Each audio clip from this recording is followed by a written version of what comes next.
దళితులకి సంక్షేమం మాత్రమే కాదు, సంక్షేమం అనేది తాత్కాలిక ఉపశమనం మాత్రమే, అభివృద్ధి అనేది శాశ్వతం. దళితులకి సంక్షేమంతో కూడిన అభివృద్ధి కావాలి. మనమంతా కూర్చొని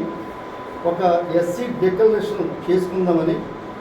పార్లమెంటు ఉమ్మడి కూటమి అభ్యర్థి ఎవరైతే ఉన్నారో పుట్ట మహేష్ కుమార్ యాదవ్ గారు ఇచ్చినటువంటి సూచన మేరకు ఏలూరు పార్లమెంట్లో ఉన్నటువంటి 7 అసెంబ్లీ నియోజకవర్గాల్లో మాలామాది సోదరులు దళితులు, అది మాజీ సర్పంచ్ కావచ్చు, మాజీ ఎంపీటీసీ కావచ్చు, రాజకీయ నాయకులు కావచ్చు, అందరూ కూడా ఒక వేదికను ఏర్పాటు చేస్తారని ముందుకొచ్చినటువంటి పుట్ట మహేష్ కుమార్ యాదవ్ గారికి, అలాగే చింతపూడి నియోజకవర్గ క్యాండిడేట్ అయిన సొంగ రోషన్ కుమార్ గారికి మనస్ఫూర్తిగా అభినందనలు తెలియజేస్తూ,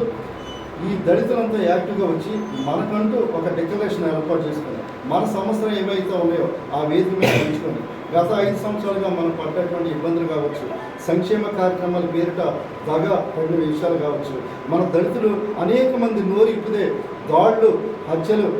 అనేక రకమైనటువంటి మానవహారాలు జరిగి వాటిని ఏ విధంగా ఖండించాలి, రాబోయే ఉమ్మడి ప్రభుత్వం ఏ విధంగా మన భవిష్యత్తు నిర్ణయం తీసుకోవాలని దాని మీద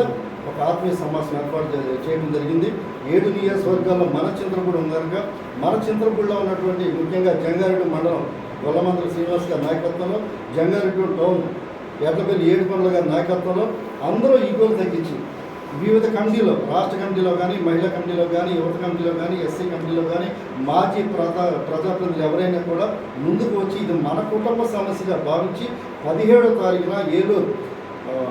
టొబాకో మర్చెంట్ హాల్లో 5 గంటలకు జరగనున్నటువంటి ఈ సదస్సును అందరూ జయప్రదం చేయాలని కోరుకుంటున్నా. తెలుగుదేశం పార్టీ విజయానికి దళితులు ఆల్రెడీ కథం తొక్కారు. ఈ ఉత్సాహం